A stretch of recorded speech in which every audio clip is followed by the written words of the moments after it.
going everywhere, speaking to everyone, keeping my word, facing the issues without flinching, and staying true to what I believe. For the better part of a year, I've endeavored to do just exactly that.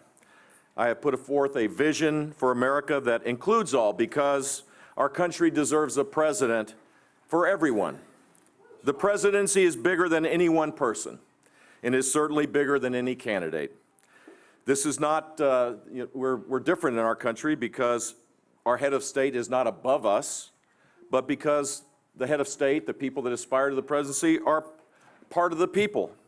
In a government of the people, by the people, and for the people, we elect a president like us, imperfect under God's watchful eye. I've had a front row seat to this office for most of my adult life. I've seen fallible men rise up to the challenges of our time with humility and clarity of purpose to make our nation safer, stronger, and freer. I firmly believe the American people must entrust this office to someone who understands that whoever holds it is a servant, not the master. Someone who will commit to that service with honor and decency.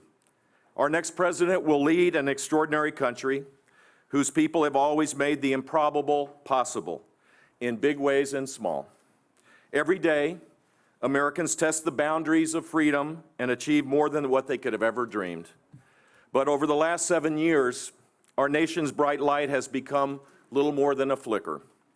We have retreated from the world stage. The American values that have brought peace and opportunity are fading. That is not the America we know and love. America is a country that thinks big, acts boldly, and leads without apology. It will be up to the next president to restore that kind of leadership. I'm proud of the campaign that we've run to unify our country and to advocate conservative solutions that would give more Americans the opportunity to rise up and reach their God-given potential. But the people of Iowa and New Hampshire and South Carolina have spoken, and I really respect their decision. So tonight, I am suspending my campaign. No. Yeah. Thank you, man.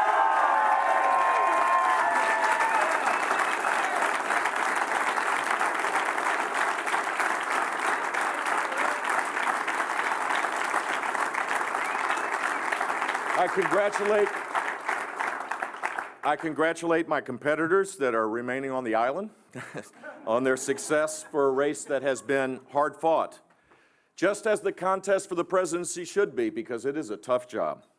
In this campaign, I have stood my ground, refusing to bend to the political winds. We put forward detailed, innovative, conservative plans to address the mounting challenges that we face, because despite what you might have heard, ideas matter, policy matters.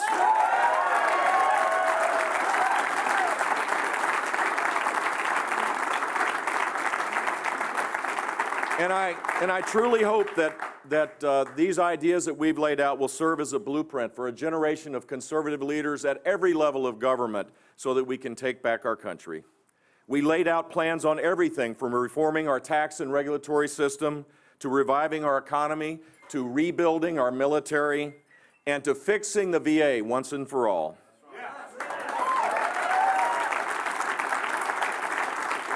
Finally, I am so grateful to Senator Lindsey Graham of South Carolina here for his steadfast support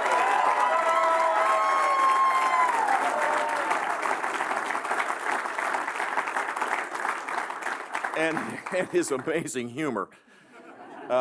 He stole the line that I'm now saying, which is that he's become a friend for life.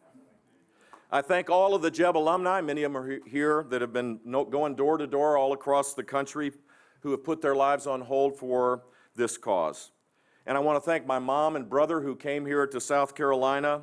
America truly loves them and respects them, and so do I.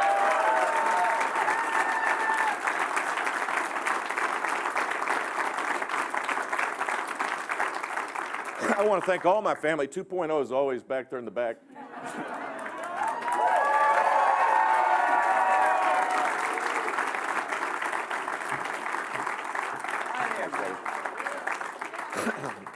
And to my dad, who has served as an inspiration to me. He's the greatest man alive, and he continues to be that way.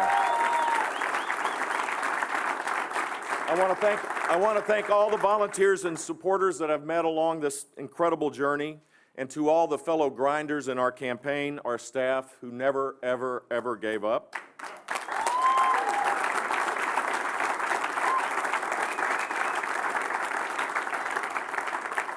I've had an incredible life, and for me, public service has been the highlight of that life. But no matter what the future holds, here's the greatest safety landing, if you can imagine. Tonight, I'm going to sleep with the best friend I have and the love of my life.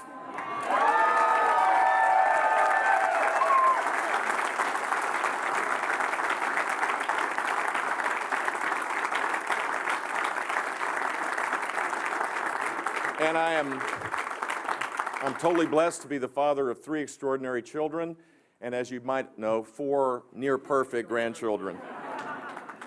And I'll be blessed to say that I'm living in the greatest country the world has ever known. I remain optimistic, and with the right kind of leadership that we all need to work to make sure happens, America's best days are ahead.